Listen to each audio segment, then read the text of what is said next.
Following 13 hours of deliberations, a jury returned verdicts in the Jeremy Washington trial right around 2 o'clock this morning. Jurors found him guilty of 4 of 11 charges related to a shooting as well as a crash that killed Bishop Dwenger student Haley Nellam in March of 2014. News Channel 15's Sara Wagner has been covering the case. She joins us live from downtown Fort Wayne with more on this morning's verdict. Sarah? The jury decided about 4 hours ago what the fate would be here at the courthouse. It's pretty quiet here now, but I can tell you it was a very packed courtroom as people were visibly on the edge of their seats as the judge read through each of those 11 counts.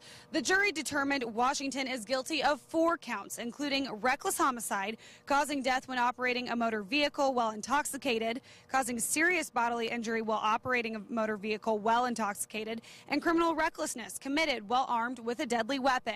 He was found not guilty of 7 of the charges, including murder and attempted murder, as the families and everyone involved in the case anxiously awaited a verdict for hours. The prosecution and defense had to answer several clarifying questions for the jury. As the judge read through each count, Washington's wife, who has been in the courtroom all day, every day throughout this trial, became more and more emotional. Much like the majority of this case, Washington looked very stoic and somber as he learned what his future would look like. Haley's family listened intently to each charge, but didn't really show a ton of emotion. We got a chance to hear the reaction of both the prosecution and the defense shortly after the decision came down. We respect the jury process.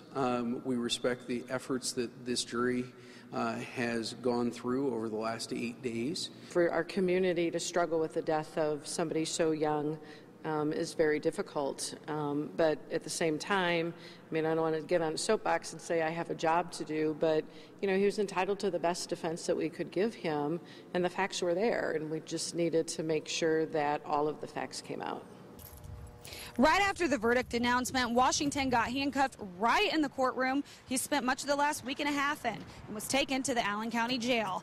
Our cameras were rolling as he was loaded into a transport van, but he didn't answer any questions. His sentencing is scheduled for October 26th.